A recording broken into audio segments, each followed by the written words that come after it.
So, Stuart, tell me how all this started.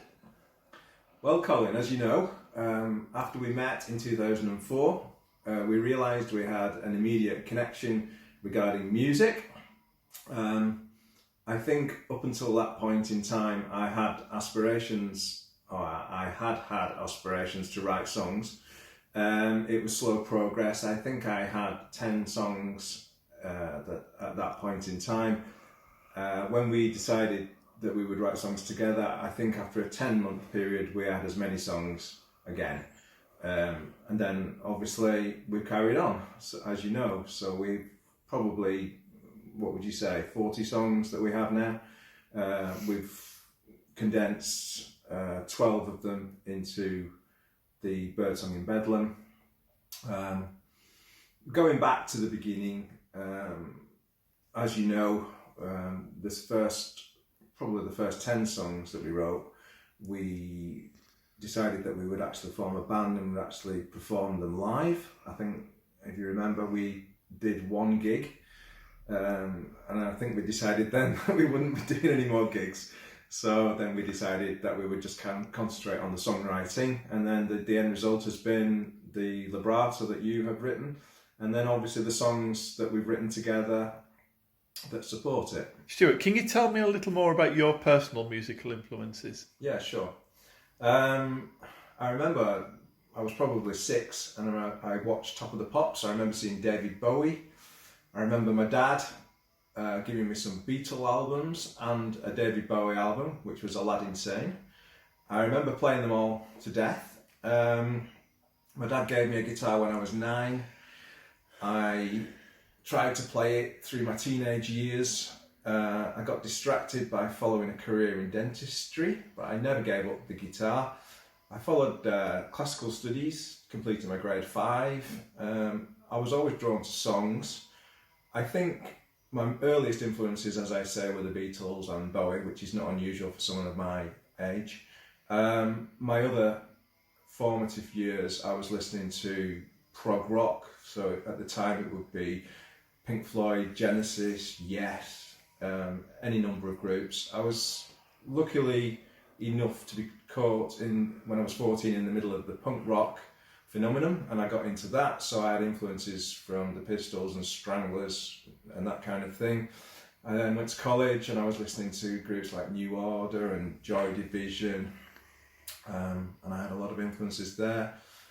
Then after that, what did I do after that? I got into groups like Radiohead, The Verve, Oasis, indie groups really, The Lars, that kind of thing. I've always been interested in classical as well, so I like all kinds of music. My son's into rap, and I've tried to kind of follow through with his kind of taste as well, which I'm interested in as well. So as I've got older, I'm more interested in lots of different kinds of music really. Can you tell me a little bit more about how your music's developed beyond your initial influences?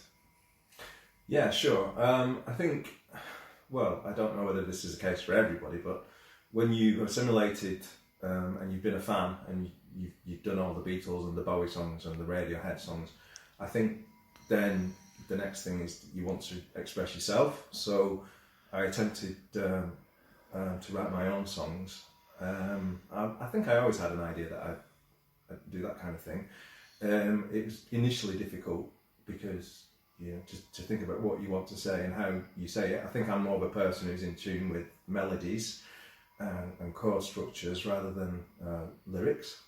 I did have certain things that I wanted to say, so I think after 10 songs I'd said what I really needed or wanted to say. So I think meeting certainly with you, Colin, and our other friends, Wendy and Dan and Paul, I think getting a perspective on other ideas and other topics for songwriting then influenced the songwriting that came after that.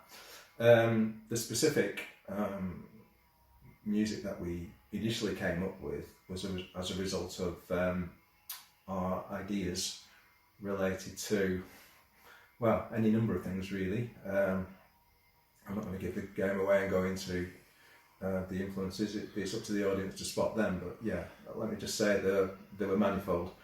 So, Stuart, can you tell me a little bit about some of the non-musical influences that went into the show? Wow, well, there's quite a lot.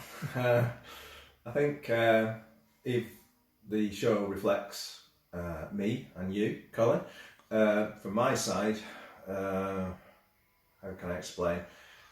I did a hypnotherapy diploma back in the day. I think some of the ideas related to the philosophy that underpinned that kind of carried through to some of my ideas that reflect in the play. There's a lot of symbolism in there. The symbolism specifically comes from the Jungian psychotherapy ideas that I learned about when I did my hypnotherapy. The metaphor and the symbolism of Jung is something that has definitely been assimilated and incorporated into the play. So, what do you think the show's main message is? Well, really, I'd like to think that the play will effectively function as a mirror to the audience, such that it will present a question in their own minds that then, after the show, they will ponder and then maybe come to their own conclusions. I don't know, as I say, it's going to be different for each individual. There's some challenging stuff in there. Obviously, we're dealing with the topics of good and evil, and the characters obviously themselves are portrayed as such. A lot of the material is quite challenging and questioning, and I'm sure that I'd like to think that they'll just enjoy the story and the music, but beyond that, possibly another dimension where they may consider themselves and ask questions about themselves, possibly. What are your long-term aspirations for the show? For the show, I would like to see the show progressed and repeated.